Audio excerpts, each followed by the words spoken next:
spirituel, c'est physique. Et puis ta façon de raisonner, quand on t'attaque, tu te trompes même jusqu'à allant dire que prière nangaye et tongisie et bétier montre. Et ça dit que l'autre côté prière nayo.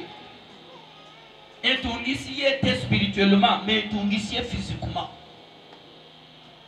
Comment faut-il que là où toi tu y es, tu sais que tu es à côté d'une école. Tu as déclaré une manifestation dans les aires des écoles. Et puis tu nous as donné un mauvais modérateur qui nous dirige selon ce que lui veut et non selon ce que Dieu veut. C'est pourquoi certains papas ici, excusez de vous citer autant de fois, un jour il a fait descendre un modérateur. Le modérateur là c'est un pasteur, un enfant d'un apôtre. Il vient à l'église, il dit que toutes les femmes qui n'ont pas des enfants aujourd'hui, vous allez avoir des enfants. Mettez-vous debout, mettez-vous debout. C'est là qui ont fait 10 ans, qui ont fait 10 ans, qui n'ont pas des enfants, ils se sont levés. Lui fait que tu tombes.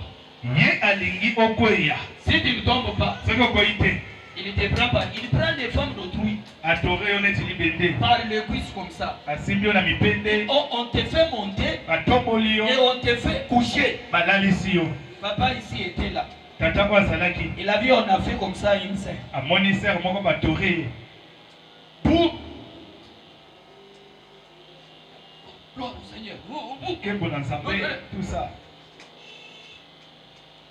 La sœur se réveille toujours avec la stérilité. Ta prière là de tomber là n'a rien. Elle prend la deuxième. Elle bouscule. Quand elle voit qu'il n'y a pas de résultat, coupé. Clé boa. J'ai vu seulement ses papiers se venir. Katuka, filemiko katuka. Le voix, fais ça micro. Katuka.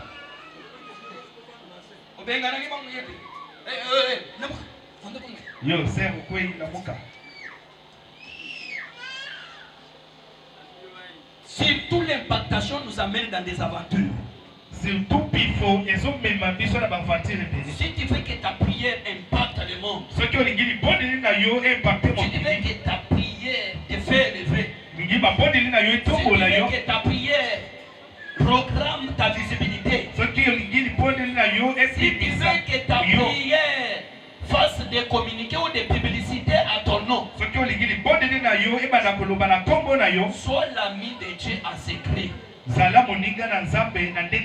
Prépare-toi en secret. Sois intime avec Dieu en secret. C'est pourquoi Christ, quand il a enseigné la prière, il dit quand tu veux prier, ferme ta porte. Mais au moment où tu pries, il y a ceux-là qui ont besoin de dormir. Les autres n'ont pas besoin de ta prière. Ils s'en foutent. Même Jésus, Jean 17, sa prière finale, il dit ceci. J'ai prié pour ceux-là qui m'ont aimé. Et ceux-là qui croiront à leur message. J'ai prié pour eux. Même na muto lingi libonde lité yo kaka okomilo ko la prophète ya kambe muto aleka na eloko te sœur Dieu m'a dit omona muto aleka te. Amen. Dieu n'a pas dit, c'est toi qui dis. Amen. Amen. Amen. Amen. Comment l'église du Seigneur peut proclamer des miracles avant la prière?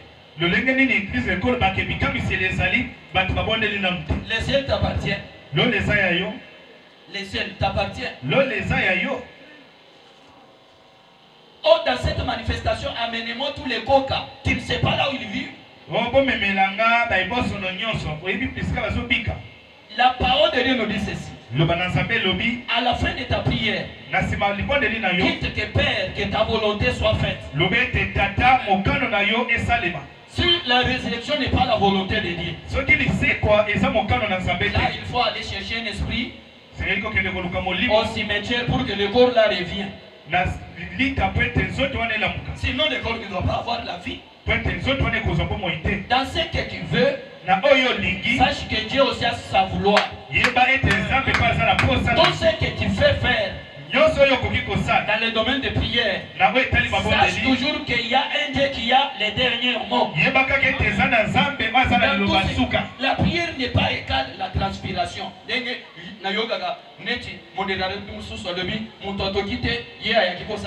Frère, il peut avoir un cœur pur, il peut avoir une âme disposée. Revenons à l'église du Seigneur. L'église du Seigneur où quand nous traitons un sujet, il y a des impactations, il y a des résultats. La prière n'a pas de limite. Tout le monde peut prier. Que tu sois chrétien ou pas, tu dois prier. Dieu est divin. Partout là on l'invoque. Même sans les normes. Dieu écoute. Mais Dieu n'exauce pas toutes nos prières. C'est ainsi il est écrit dans le livre de Jacques. La prière qui a de l'efficacité, ça doit d'abord être la prière de la foi. Qui a la foi, la prière de la foi. La prière de celui qui n'a pas de péché. La Bible déclare que cette prière-là a une grande efficacité. Moi je lève ma main, je prie. À chaque moment que tu seras à genoux, que le ciel t'écoute. À chaque moment que tu prieras, que la prière t'apporte là où quelque chose que tu ne peux pas avoir avec les mains. La prière a la capacité de t'amener l'alliance en Angola. Donc, la prière peut te donner le voyage sans l'argent.